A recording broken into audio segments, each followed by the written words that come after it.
কল্পনা করুন আজ থেকে প্রায় ৩০০ বছর আগের কথা। ভারতের এক বিস্তীর্ণ অঞ্চলে এক প্রতাপশালী রানীর রাজত্ব ছিল। তার নাম শুনলেই রাজ্যের বড় বড় অপরাধীরা ভয়ে কাঁপত। তিনি ছিলেন যেমন সুন্দরী তেমনি নিষ্ঠুর।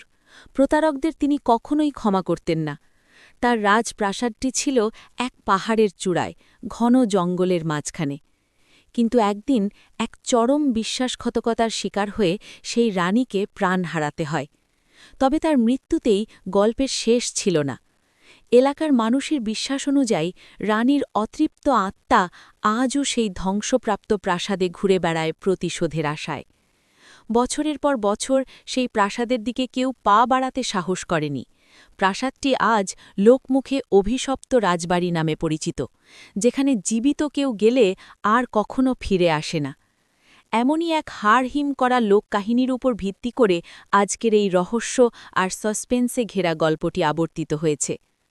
গল্পের শুরু হয় বর্তমান সময়।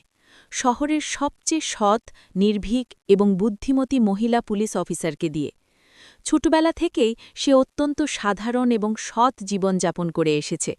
তার জীবনে কোনো দুর্নীতি বা মিথ্যার জায়গা ছিল না। পুলিশ ডিপার্টমেন্টের সবাই তাকে অসম্ভব শ্রদ্ধা করত। তার বুদ্ধি এবং সাহসিকতার জন্য সে অনেক বড় বড় ক্রিমিনালদের ধরে জেলে পাঠিয়েছে। কিন্তু একজন সৎ মানুষেরও যে জীবনে কখনো এত বড় অন্ধকার নেমে আসতে পারে তা সে স্বপ্নেও ভাবেনি। তার জীবনে সবথেকে বড় দুর্বলতা ছিল তার প্রেমিক, যাকে সে অন্ধের মতো বিশ্বাস করত। কিন্তু একদিন রাতে হঠাৎ এমন এক মর্মান্তিক ঘটনা ঘটে যা এই অফিসারের পুরো জীবনকে তছনছ করে দেয়। তার প্রেমিকের রক্তমাখা লাশ উদ্ধার হয়, আর সমস্ত প্রমাণ গিয়ে পড়ে এই সৎ মহিলা অফিসারের ঘাড়েই।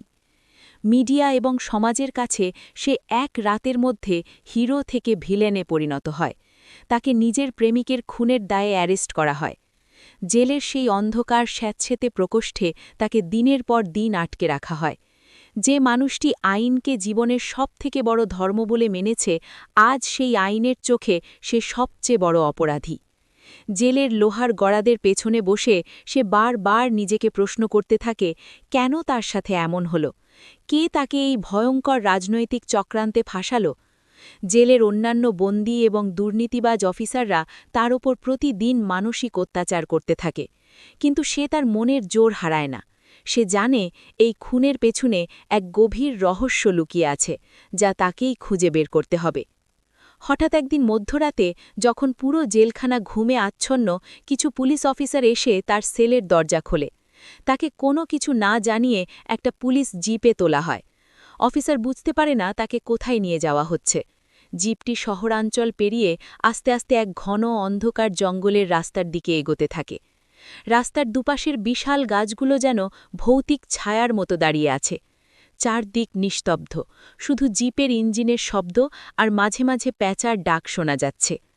বেশ কয়েক ঘন্টা যাওয়ার পর জিপটি এসে থামে এক বিশাল পুরনো লোহার গেটের সামনে। গেট পেরিয়ে ভেতরে ঢুকতেই অফিসার দেখতে পায় সেই ৩০০ বছরের পুরনো অভিশপ্ত রাজবাড়ি, যার কথা সে শুধু লোকমুখে শুনেছিল। তার বুক কেঁপে ওঠে। পুলিশেরা তাকে সেই বিশাল ধুলোমাখা বাড়ির ভেতরে ধাক্কা মেরে ঢুকিয়ে দিয়ে বাইরে থেকে ভারী লোহার দরজাটা বন্ধ করে দেয়। তারা বলে, ওপর মহলের নির্দেশে তাকে এখানে জিজ্ঞাসাবাদের জন্য রাখা হয়েছে। অফিসার যখন পকেট থেকে ফ্ল্যাশলাইট জ্বালিয়ে বাড়িটার ভেতরে আলো ফেলে, তখন এক অবিশ্বাস্য ভৌতিক পরিবেশ তার চোখের সামনে ভেসে ওঠে। বিশাল বিশাল থাম, দেওয়ালে ঝুলে থাকা শত বছরের পুরনো মাকড়সার জাল, আর মেঝের ওপর পুরু ধুলোর আস্তরণ। দেওয়ালে ঝোলানো রয়েছে পুরনো দিনের কিছু অদ্ভুত পেইন্টিং, যাদের চোখগুলো যেন তাকেই অনুসরণ করছে। বাড়ির ভেতরের বাতাস এতটা ঠান্ডা আর স্যাঁতসেঁতে যে তার শরীর শিরশির করে ওঠে। সে বুঝতে পারে এই বাড়িতে সে মৃত বা জীবিত কারো সাথেই একা নেই।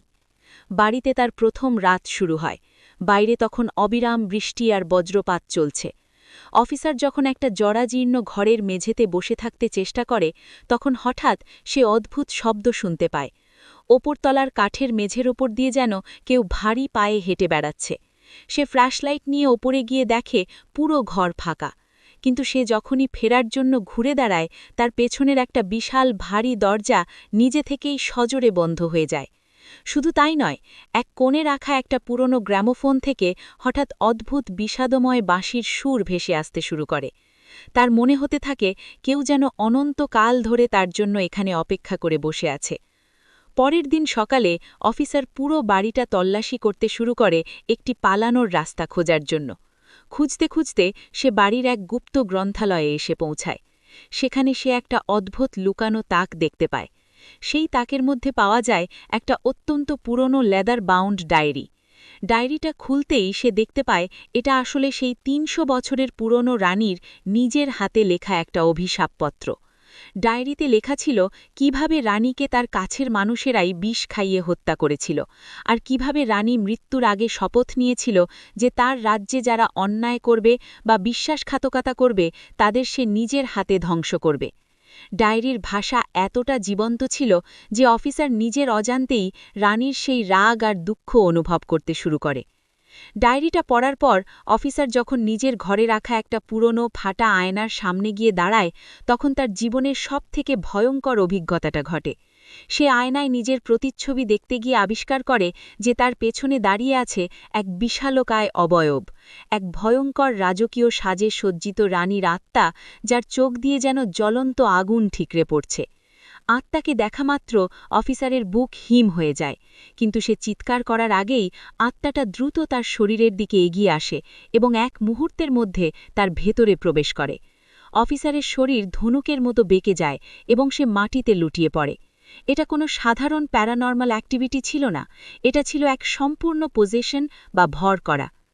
মাটিতে লুটিয়ে থাকা অফিসারের শরীরটা যখন আস্তে আস্তে উঠে দাঁড়ায়, তখন সে আর আগের সেই সাধারণ মহিলা থাকে না। তার চোখের দৃষ্টি পুরোপুরি পাল্টে যায়। এখন সেখানে শুধুই অহংকার, রাগ আর রাজকীয় গাম্ভীর্য। তার হাঁটা চলা, তার গলার আওয়াজ সবকিছু বদলে গেছে। সে এখন সেই ৩০০ বছরের পুরনো রাগী রানী, যে ফিরে এসেছে নিজের অসম্পূর্ণ কাজ শেষ করতে। বাইরে পাহারায় থাকা পুলিশেরা যখন খাবারের থালা নিয়ে দরজা খোলে, তারা এই ভয়ঙ্কর দৃশ্য দেখে থমকে যায়। অফিসার, বা বলতে গেলে সেই রানী, তাদের দিকে অদ্ভুত ভারী আর গমগমে গলায় বলে, কার এত সাহস যে এই পুণ্যভূমিতে অপবিত্র পা রাখে? তোরা কেউ এখান থেকে জ্যান্ত ফিরতে পারবি না। দুজন পাহারাদার পুলিশ তাকে নিবৃত্ত করার চেষ্টা করলে রানী তাদের কোনো অস্ত্র ছাড়াই সজোরে শূন্যে ছুঁড়ে মারে। পুরো রাজবাড়ি যেন রানীর রাদি কাঁপতে শুরু করে। সব জানালা দরজা সজোরে আছড়ে পড়তে থাকে। বাইরে ঝড় বৃষ্টি আরও ভয়াবহ রূপ নেয়। রানী একটা বিশাল পুরনো লোহার তলোয়ার হাতে তুলে নেয় আর পুরো বাড়ি চষে বেড়াতে থাকে তার শিকারদের খোঁজে। যে অফিসার আইন মানত, সে এখন রূপান্তরিত হয়েছে এক নির্মম ঘাতকে, যার জন্য কোনো আইন নেই। এই দৃশ্য এতটাই ভয়ঙ্কর যে তা ভাষায় প্রকাশ করা কঠিন। পুরো বাড়িটা যেন একটা ভুতুড়ে মৃত্যুপুরীতে পরিণত হয়েছে। পুলিশ হেডকোয়ার্টারে যখন এই খবর পৌঁছায়, সবাই আতঙ্কিত হয়ে ভাবে এটা কিভাবে সম্ভব। সরকার এবার এই পরাবাস্তব বা প্যারানর্মাল ঘটনাটিকে অত্যন্ত গুরুত্ব সহকারে নেয়। শহরের সবচেয়ে বড় এবং তোখর ডিটেকটিভ সিবিআই অফিসারকে এই বাংলোয় পাঠানো হয়। ডিটেকটিভ ভূত প্রেতে মোটেই বিশ্বাস করে না। সে ভাবে যে এই পুরো ব্যাপারটা আসলে একটা সাজানো নাটক। সে বাংলোয় এসে তার থিওরি অনুযায়ী পরীক্ষা শুরু করে। সে অত্যন্ত সূক্ষ্ম যন্ত্রপাতি এবং বৈজ্ঞানিক পদ্ধতি ব্যবহার করে বাংলোর দেওয়াল, মেঝের কাঠ এবং পুরনো পেন্টিংগুলোকে স্ক্যান করতে শুরু করে।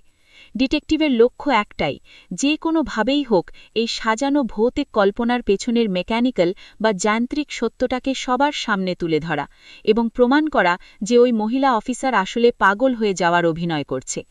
বেশ কয়েক ঘণ্টা ধরে তন্ন করে খোঁজার পর ডিটেকটিভ অবশেষে এক বিশাল সত্য আবিষ্কার করে। সে দেখতে পায় যে পুরনো সেই বিশাল আলমারি আর পেন্টিংগুলোর পেছনে অত্যন্ত সূক্ষ্মভাবে অত্যাধুনিক হিডেন ক্যামেরা, লেজার লাইট এবং মাইক্রোস্পিকার বসানো রয়েছে। অর্থাৎ সেই প্রথম দিন থেকে শুরু করে গ্র্যামোফোন বাজা, দরজা নিজে নিজে বন্ধ হওয়া বা ওই ভয়ঙ্কর ছায়া দেখা, এই সব কিছু আসলে একটা অত্যন্ত নিখুঁত এবং ব্রিলিয়েন্ট সেটআপ ছিল। ডিটেকটিভ বুঝতে পারে যে এই সম্পূর্ণ ভৌতিক চক্রান্তের মাস্টারমাইন্ড অন্য কেউ নয়, এই মাস্টারমাইন্ড হল এই মহিলা অফিসার নিজেই। সে অত্যন্ত চতুরতার সাথে তার প্রেমিকের আসল খুনি এবং দুর্নীতিবাজ পলিটিশিয়ানদের ভয় দেখিয়ে সত্যি কথা বের করার জন্যই এই মারাত্মক ভৌতিক নাটকটি সাজিয়েছিল। তার প্ল্যান এতটাই নিখুঁত ছিল যে গোটা পুলিশ ফোর্স বোকা বনে যায়।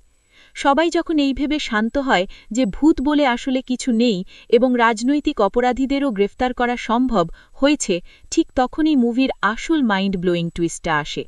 অফিসার যখন এই সফল নাটকের পর নিজের জিনিসপত্র প্যাক করে বাড়ি ফেরার জন্য শেষবারের মতো সেই গুপ্ত গ্রন্থালয়ের ডায়েরিটার দিকে তাকায়, তখন হঠাৎ করে পুরো বাড়ির পরিবেশ অদ্ভুত রকম ঠান্ডা হয়ে যায়। এবার স্পিকারের কোনো সাউন্ড ছাড়াই সত্যি সত্যি গ্রামোফোনটা বেজে ওঠে।